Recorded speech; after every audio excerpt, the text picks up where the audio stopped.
Aya Nakamura, eh bien, d'abord ne chante pas en français. C'est une espèce de sabir afro-racaille. Ah oui, elle a inventé un langage. Voilà. Sabir afro-racaille. Voilà, je pense que c'est quelqu'un qui ne représente pas l'identité française.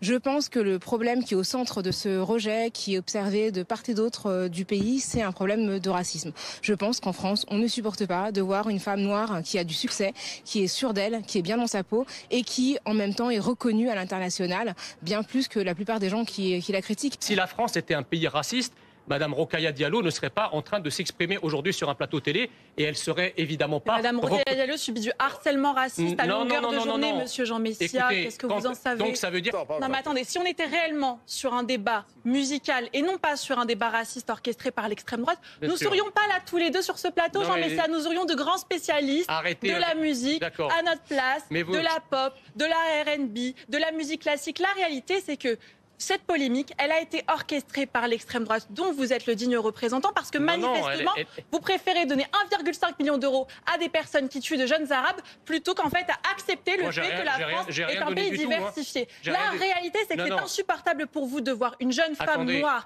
issue de banlieue représenter la France. Mais ça, en réalité, vous savez, je ne peux même pas vous en vouloir, parce que votre agenda politique est aujourd'hui repris par un gouvernement qui harcèle M. Benzema, qui le traite de frère musulman et qui a une obsession anti-immigration. C'est ça la réalité. Vous êtes le spécialiste d'aucune musique, Monsieur Jean Messia. Vous parlez à longueur de journée d'identité, d'islamisation et de que sais-je. Vous êtes aujourd'hui l'une des personnes qui clivent le plus en France. D'accord. Point final. Alors, vous êtes une espèce d'identitaire arabo-musulmane qui vient en permanence nous donner des leçons d'antiracisme, puisque vous êtes une militante antiraciste. Attendez, si la France est un pays raciste, qu'est-ce que vous y faites? Mais monsieur, je suis française. Mais qu'est-ce que vous y faites? Ou quoi? Moi, j'ai pas immigré comme vous. Non, mais d'accord, mais vous êtes issu de l'immigration. Vous êtes issu de l'immigration. Donc ça vous dérange? Donc ça me dérange pas du tout. Mais quand on est dans un pays, c'est un argument un peu court de dire il n'y a pas de racisme parce que Safia est là et Rokhaya Diallo. C'est une identitaire africaniste qui représente l'Afrique francophone, mais qui ne représente nullement la France. Je suis affligée parce que, en réalité, on tourne autour du pot. Ce qui se passe, c'est qu'il y a un certain nombre de personnes en France qui sont incapables d'accepter que des personnes comme Aya Nakamura, qui sont noires, puissent incarner une certaine image de la France et puissent incarner des succès à la française. C'est pas la première fois qu'une polémique de cette ampleur survient en France. On peut se souvenir que lorsque Black M, le rappeur, avait été choisi pour interpréter ses morceaux lors du centenaire de Verdun, l'extrême droite raciste incarnée, d'ailleurs très bien représentée sur le plateau aujourd'hui, a eu raison de sa performance. Il y a 3 ans, Youssoupha avait été choisi pour faire l'hymne de l'équipe nationale de football. Il avait été choisi par les joueurs et l'extrême droite raciste, une fois de plus, s'est exprimée pour qu'il ne représente pas la France.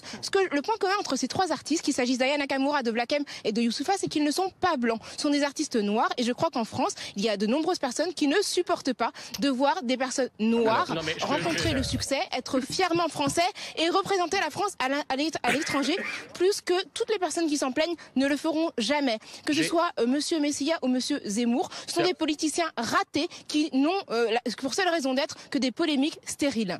Demain, on va faire quoi? On va faire que Médine va chanter Pavarotti?